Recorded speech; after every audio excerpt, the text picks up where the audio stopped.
Some scholars have misinterpreted Quran 4:59, leading to widespread misconceptions.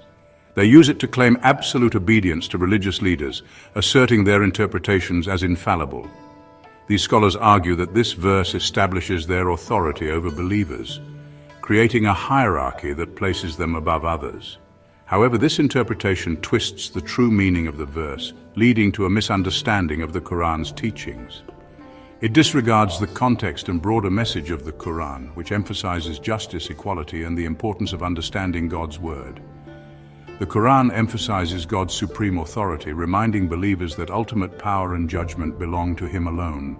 It rejects any human claim to absolute power, encouraging a community of mutual respect and understanding. The Quran does not grant religious scholars any authority over others.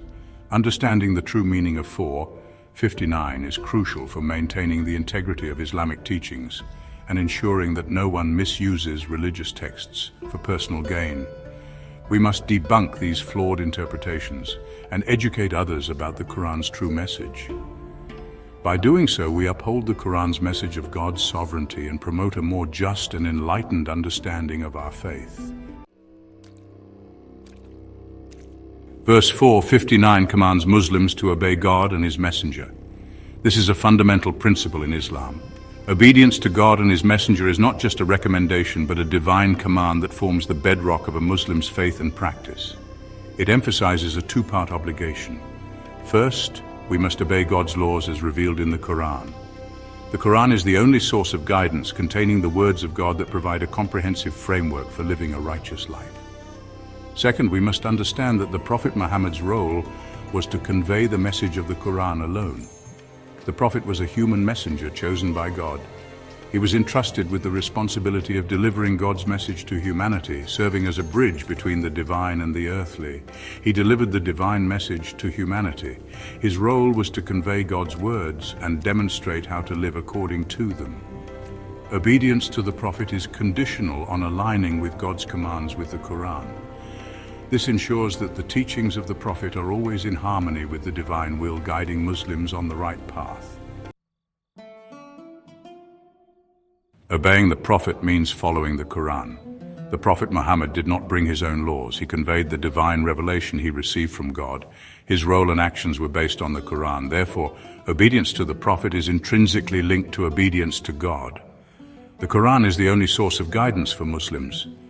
It is the ultimate authority in matters of faith and practice.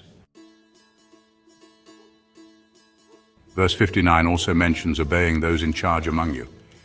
This phrase has been misinterpreted to refer to religious scholars. However, understanding the historical context is vital. During the Prophet's time, this referred to specific individuals appointed by him for leadership roles. It did not establish a hierarchical clergy with absolute authority. The Quran emphasizes consultation and consensus in decision-making. It rejects blind obedience to any individual or group. The Quran provides numerous examples of rightful authority guiding Muslims in various aspects of life.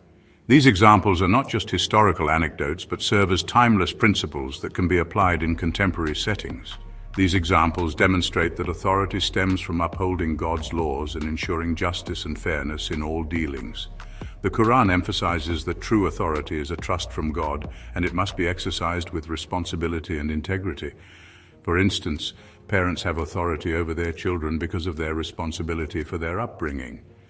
This authority is not arbitrary, but is based on the duty to nurture, educate, and guide their children in accordance with Islamic principles.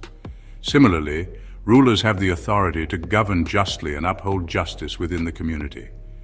Their role is to ensure that the laws of the land are in harmony with the divine laws, promoting peace and prosperity for all. For a wife, she must obey her husband's righteous instructions as God decreed in the Quran 4:34. For an employee, she must obey their boss who has authority over them within the framework of the profession. For citizens, they must obey the established authorities, for example, the courts, the police, etc. They must obey the law of the land as long as it does not violate God's law. Ultimately, all forms of authority in Islam are subject to the ultimate authority of God and His revelation.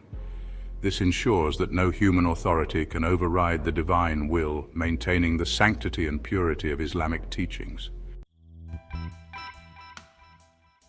Verse 65 emphasizes the importance of submitting to God's judgment. True faith requires accepting God's decisions without question.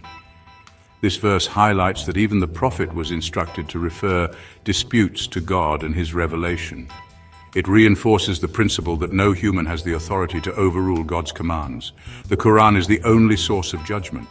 All matters of dispute must be resolved based on its teachings.